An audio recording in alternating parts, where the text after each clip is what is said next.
my dear students, good morning. Today now I am going to explain you remaining part of the chapter 13, motion and time.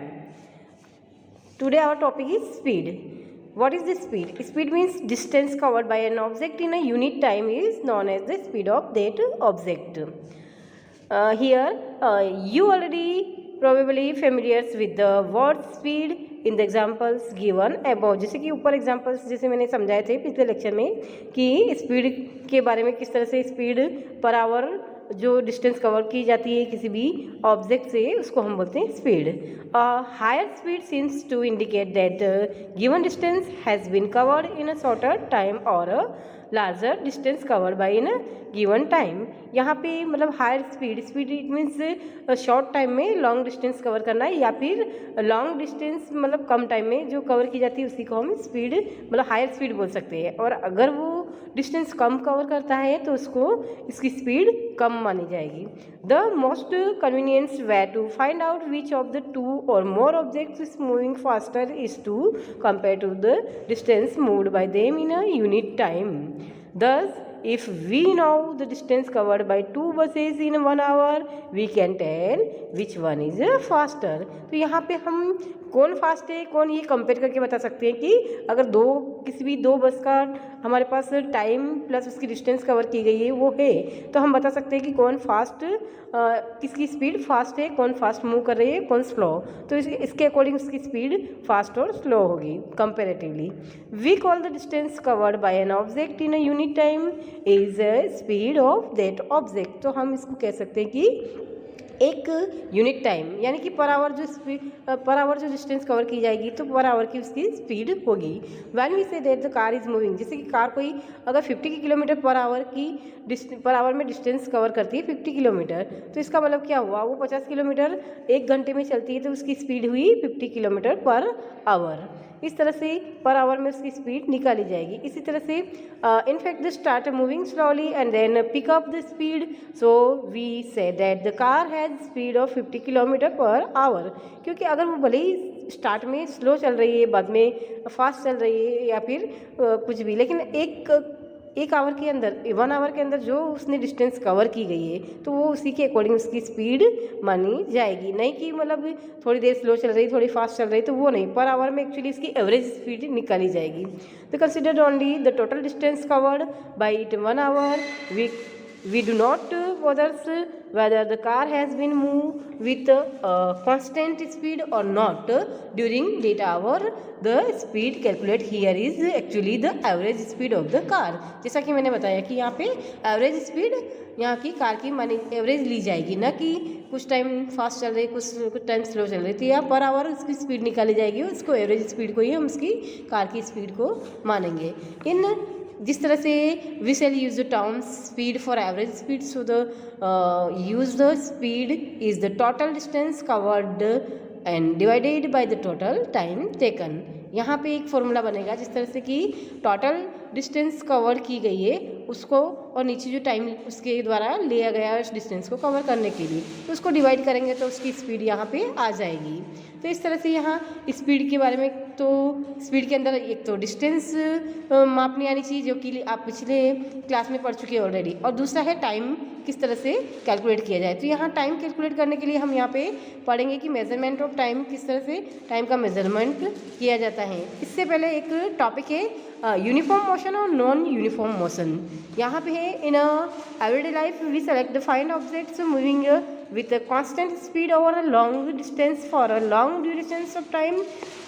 If the speed of an object moving along a straight line keeps changing, its motion is said to be non-uniform. अगर वो straight line में motion नहीं कर रही है, कभी circular है कभी कहीं टेढ़ा मेढ़ा जिग जा रहा है, तो उसको नॉन यूनिफॉर्म मोशन बोलेंगे. और अगर स्ट्रेट लाइन में कंटिन्यू चल रही है कोई भी ऑब्जेक्ट स्ट्रेट लाइन में है तो उसको उसकी कॉन्स्टेंट स्पीड को कहा जाएगा यूनिफॉर्म स्पीड.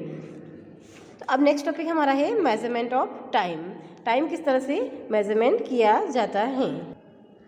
हमारा टॉपिक है मेजरमेंट ऑफ टाइम. यहाँ पे अगर क्लॉक नहीं होती तो हम किस तरह से हमारा टाइम मेजर करते हैं, किस तरह से डिसाइड करते हैं। तो हमको आश्चर्य होगा कि हमारे पुराने ज़माने में जब क्लॉक नहीं थी तो वो किस तरह से अप्रोक्सीमेटली टाइम पूरे दिन का डिसाइड करते थे। तो यहाँ जस्ट कुछ शैडो वगैरह, जैसे कि डे का जो सन की जो शैडो होती है उससे वो टाइम डिसाइड करते थे।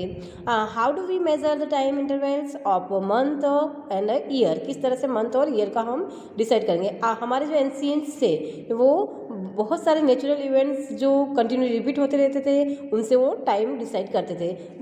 डेफिनेट इंटरवल के बाद जो सारे नेचुरल इवेंट्स होते थे, जैसे कि for examples they found that the sun rises every day and in the morning the time between the one sunrise and the next was called a day. जैसा कि उन्होंने एक सनराइज से दूसरे सनराइज होने को उन्होंने पूरा उसको एक वन डे माना है।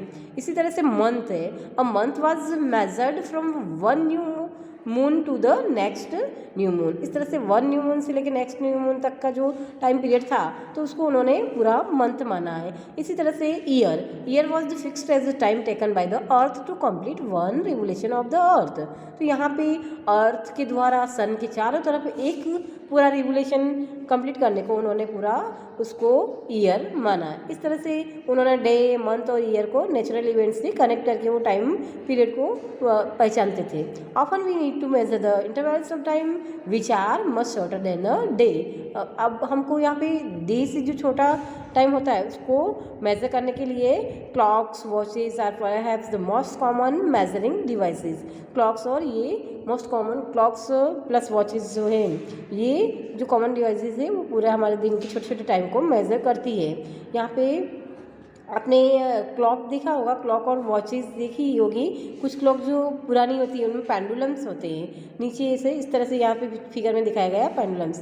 The working of clocks is rather complex but all them make use of some periodic motion. ये क्लॉक क्या होती है, पीरियोडिक मोशन के अकॉर्डिंग चलती है, कंटिन्यू एक ही तरह से घूमती रहती है, तो इसको हम बोलते हैं पीरियोडिक मोशन।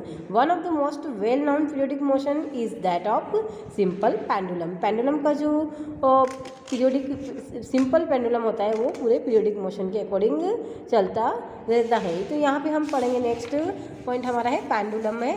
पेंडुलम किस तरह से वर्क करता है क्लॉक का। तो यहाँ सिंपल पेंडुलम के अंदर क्या होता है कि मेटेलिक बॉब होती है। यहाँ फिगर में आप देख सकते हो एक मेटेलिक बॉब है और एक ये रेजिड स्टैंड है, इससे ये हमारा एक स्ट्रिंग के थ्रू ये पेंडुलम लटका हुआ है, यहाँ पे पूरी तरह से लटका है। फिर इसका मतलब वर्क किस तरह से करता है। Show the pendulum at the rest in the it's mean position. यहाँ पे जैसे कि ओ पोजीशन है, यहाँ पे ये रेस्ट पोजीशन में है। फिर इसको पेंडुलम को फिर हम जैसे हिलाएंगे इस तरह से तो ये कंटिन्यू इस तरह से मोशन करेगा। When the bob of the pendulum is released after taking a slightly to one side, slightly one side लेके हम इस तरह से उसको मूविंग में करेंगे। It begin to move to and fro, या टू एंड फ्रो यानी कि इधर से इधर, इधर से इधर जाता रहेगा। The two and fro motions of simple pendulum is an the example of periodic motion. इसको पीरियोडिक मोशन भी कहते हैं, इसको ऑसिलेटरी मोशन भी बोल सकते हैं, जिसका दूसरा नाम है ऑसिलेटरी मोशन। पीरियोडिक मोशन और an oscillatory motion. The pendulum is said to be है ना कंप्लीट वन ऑसिलेशन। इसका वन ऑसिलेशन किस तरह से होता है यहाँ पे हम समझेंगे। जैसे कि यहाँ पे ये बॉब है, बॉब यहाँ पे जैसे कि ऑपोजिशन में है, पहले इसको स्लाइटली इधर किया गया तो ए से होता हुआ ओ पे आया, फिर बी पे गया, फिर बी से वापस ओ से आया। इट मीन्स इसका पूरा ये वन ऑसिलेशन कंप्लीट हुआ, इसको बोल सकते। इसके अलावा एक वन ऑसिलेशन यहाँ से ए से अगर उसको छोड़ेंगे हम, ए से होके बी पे जाएगा, सॉरी ओ पे जाएगा, ओ से बी पे जाएगा, बी से वापस ओ और वापस ए पे इस तरह से रिटर्न आएगा, तो ये भी पूरा उसका वन ऑसिलेशन कहलाएगा। या तो यहाँ फर्स्ट ओ पोजीशन से लेंगे या फिर ए से लेंगे, लेकिन रिटर्न वापस वहीं जाएगा, तो इस तरह से उसका वन ऑसिलेशन कंप्लीट होता है। अब यहाँ पे the time taken by pendulums to complete one oscillation is called its time period. इसको हम बोलते हैं इसका टाइम पीरियड। अब यहाँ पे हम एक एक्टिविटी करेंगे। इस एक्टिविटी में इस तरह से आपको एक पेंडुलम सेट करना है, जैसा कि फिगर में दिखाया गया है। इस तरह से ये इस तरह से पूरा पेंडुलम सेट किया है। इस तरह से एक थ्रेड के साथ इस तरह से आप बोब को इस तरह से लटकाएंगे यहाँ पे, यानी कि एक पूरा पेंडुलम आपने यहाँ सेटअप किया है। और अब क्या करना है, यहाँ पे फैन के आसपास कहीं लटकाना है। फिर यहाँ पे स्विच मतलब फैन के आसपास नहीं होना चाहिए, ताकि उसकी हवा से ही पेंडुलम हिले नहीं। फिर इसको क्या करना है, मार्क करना है आपको दीवार पे या कहीं भी फर्श पे, इसकी परछाई से आपको मार्क करना है कि इस जगह पे ये है रेस्ट के अंदर पेंडुलम को। फिर मार्क करने के बाद इस अब हल्का सा स्लाइटली इसको क्या करोगे, आप इसको हिलाओगे। तो आप इसको फिर स्टॉप वॉच लेके थोड़ा सा दूर ले जाके स्लाइटली हिला के इस तरह से ये दिखाया गया फिगर ए में ले जाके छोड़ दोगे इस तरह से। फिर आप स्टॉप वॉच लेके इसके इस तरह से कंटिन्यू ये घूमता रहेगा, जाता रहेगा इधर उधर। इस तरह से 20 टाइम्स जब जाता है तो इसका टाइमिंग आप इसको नोट करेंगे। तो टोटल 20 ऑसिलेशंस होते हैं, उसका नोट करेंगे। इस तरह से इस एक्टिविटी को 20 के बाद इसको रेस्ट में करके फिर से 20 करके इस तरह से 2-3 आप इसकी रीडिंग्स लेंगे 2-3 टाइम्स। फिर इसका 20 का निकालेंगे तो आप देखेंगे लगभग सिमिलर टाइम मिलेगा सब में, स्लाइटली डिफरेंस होगा, बहुत ज़्यादा डिफरेंस नहीं होगा। तो इस तरह से आप 20 को फिर 20 से डिवाइड करेंगे तो ये इसका टाइम पीरियड आ जाएगा। हर एक पेंडुलम का हर एक ऑसिलेशन का टाइम पीरियड निकल जाएगा कि कितने टाइम पीरियड्स में ये ऑसिलेट करता है, वन ऑसिलेट। तो टाइम पीरियड सिंपल पेंडुलम्स का इस तरह से यहाँ पे निकाल सकते हैं। यहाँ पूरा टेबल दिया गया है, टाइम टेकन फॉर 20 ऑसिलेशंस यहाँ लिया गया है। फिर टाइम पीरियड्स यहाँ डिवाइड बाई 20 करोगे आप यहाँ पे, तो यहाँ 2.1 जिस तरह से आया। अगर ये 20 ऑसिलेशंस में 42 सेकेंड्स या मिनट्स जो भी है सेकेंड्स में दिया है तो सेकेंड्स लिया है, सेकेंड्स में इसको 20 से डिवाइड करेंगे तो 2.1 यहाँ पे हमारा आंसर आएगा इस तरह से। तो अभी लेकिन ये pendulum not did slightly change in the initial displacement does not affect the time periods of your pendulum. हल्का सा भी डिस्प्लेसमेंट में कोई टाइम पीरियड में चेंज नहीं आएगा।